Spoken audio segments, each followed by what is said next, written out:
Hi ಎಲ್ರಿಗೂ ನಮಸ್ಕಾರ. ಎಲ್ಲರೂ ಹೇಗಿದ್ದೀರಾ? ಚೆನ್ನಾಗಿದ್ದೀರಾ ಅಂತ ಭಾವಿಸ್ತೀನಿ. ನಾನು ಬೆಳಗ್ಗೆಯಿಂದನೇ ವ್ಲಾಗ್ನ ಸ್ಟಾರ್ಟ್ ಮಾಡ್ತಿದ್ದೀನಿ. ಬೆಳಗ್ಗೆ ಟಿಫನ್ಗೆ ಸ್ವಲ್ಪ ಬಟಾಣಿಕಾಳು ಗ್ರೇವಿ ಹಾಗೆ ಮೈದಾ ಹಿಟ್ಟಿನ ಚಪಾತಿ ಮಾಡ್ಕೊಳ್ಳೋಣ ಅಂತೇಳಿ ಮಾಡ್ಕೊಳ್ತಾ ಇದ್ದೀನಿ. ಒಬ್ಬಳೇ ಇರೋದ್ರಿಂದ ಏನು ಜಾಸ್ತಿ ಮಾಡ್ಕೊಳಕ್ಕೆ ಹೋಗಲ್ಲ, ಸಿಂಪಲಾಗಿ ಊಟ ಮಾಡ್ಕೊಳ್ಬೇಕಲ್ವಾ, ಹಾಗಾಗಿ ನಾನು ಸ್ವಲ್ಪ ಸಿಂಪಲಾಗಿ ಮಾಡ್ಕೊಳ್ತಾ ಇದ್ದೀನಿ. ಎಲ್ಲರೂ ಬೆಳಗ್ಗೆ ಎದ್ದ ತಕ್ಷಣ ಕೆಲಸಕ್ಕೆ ಹೋಗ್ಬಿಡ್ತಾರಲ್ಲ, ಒಬ್ಬಳೇ ಮಾಡ್ಕೊಂಡು ತಿನ್ನೋಕೆ ಬೇಜಾರು, ಹಾಗಾಗಿ ಸ್ವಲ್ಪ ಲೇಜಿತನ ಮಾಡ್ತಾಯಿದ್ದೆ. ಬಟ್ ಹೀಗಾಗಿಲ್ಲ, ಸ್ವಲ್ಪ ಬೇಗನೆ ಮಾಡ್ಕೊಂಡು ತಿನ್ನೋಣ ಅಂತ ಡಿಸೈಡ್ ಆಗಿ ಮಾಡ್ಕೊಂಡು ತಿಂತಾಯಿದ್ದೀನಿ. ಬಟಾಣಿಕಾಳು ಗ್ರೇವಿ ಅಂತೂ ನಿಜವಾಗ್ಲೂ ತುಂಬ ಅಂದರೆ ತುಂಬ ಚೆನ್ನಾಗಿತ್ತು. ಆ ರೆಸಿಪಿನ ನಾನು ಈ ವಿಡಿಯೋದಲ್ಲಿ ಶೇರ್ ಮಾಡಿಲ್ಲ. ನಿಮ್ಗೇನಾದರೂ ರೆಸಿಪಿ ಬೇಕು ಅಂತಂದರೆ ನೆಕ್ಸ್ಟ್ ವಿಡಿಯೋದಲ್ಲಿ ಶೇರ್ ಮಾಡ್ತೀನಿ. ಹಾಗೆ ಸ್ವಲ್ಪ ಮೀಶೋಯಿಂದ ಜೀನ್ಸ್ಗೆ ಶರ್ಟ್ ತರಿಸಿದ್ದೆ, ಹಾಗೆ ಸ್ವಲ್ಪ ನೈಟ್ ಡ್ರೆಸ್ ತರಿಸಿದ್ದೆ. ಅದನ್ನು ಕೂಡ ಇವತ್ತು ನಾನು ವ್ಲಾಗಲ್ಲೇ ಆ್ಯಡ್ ಮಾಡಿದ್ದೀನಿ. ನಿಮಗೂ ಕೂಡ ಇಂಟ್ರೆಸ್ಟ್ ಇದ್ದರೆ ಹೋಗಿ ಒಮ್ಮೆ ಚೆಕ್ ಮಾಡಿ. ತುಂಬ ಅಂದರೆ ತುಂಬ ಚೆನ್ನಾಗಿ ಬಂದಿತ್ತು ಶರ್ಟ್ ಮಾತ್ರ. ನಿಜವಾಗ್ಲೂ ನನಗೆ ತುಂಬ ಇಷ್ಟ ಆಯಿತು. ನಾನು ತೊಗೊಂಡಿರೋದು ಯಾವುದೂ ಕಾಟನ್ ಅಲ್ಲ.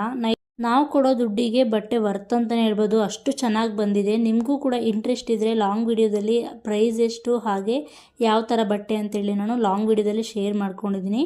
ಇದು ಮಿನಿ ಬ್ಲಾಗ್ ಅಲ್ವಾ, ಅದಕ್ಕೆ ನಾನು ಸ್ವಲ್ಪ ತೋರಿಸಿದ್ದೀನಿ. ನಿಮಗೆ ಕ್ಲಾತ್ ಇಷ್ಟ ಆಯಿತು ಅಂದರೆ ಒಮ್ಮೆ ಹೋಗಿ ನೀಟಾಗಿ ಚೆಕ್ ಮಾಡಿಬಿಟ್ಟು ಆಮೇಲೆ ನಿಮ್ಗೆ ಇಷ್ಟ ಆದರೆ ಲಿಂಕ್ ಅಂತ ಕಮೆಂಟ್ ಮಾಡಿ, ನಾನು ಲಿಂಕ್ನ ಶೇರ್ ಮಾಡ್ತೀನಿ.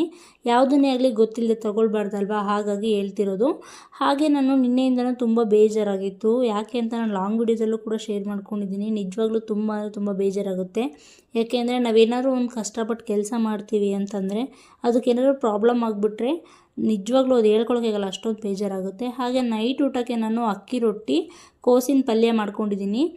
ಎಲೆಕೋಸಿನ ಪಲ್ಯ ರೆಸಿಪಿನೂ ಕೂಡ ನಾನು ಲಾಂಗ್ ವಿಡಿಯೋದಲ್ಲಿ ಶೇರ್ ಮಾಡಿದ್ದೀನಿ. ನಿಮಗೇನಾದ್ರು ಇಷ್ಟ ಆದರೆ ಒಮ್ಮೆ ಹೋಗ್ಬಿಟ್ಟು ವಿಡಿಯೋ ನೋಡಿ.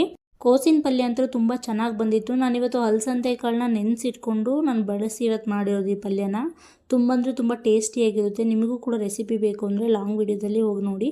ಯಾವುದೇ ಥರ ರೆಸಿಪಿ ಹಾಗೆ ಲಿಂಕ್ಸ್ ಬೇಕು ಅಂತಂದರೆ ನಾನು ಯೂಟ್ಯೂಬಲ್ಲಿ ಶೇರ್ ಮಾಡಿರ್ತೀನಿ.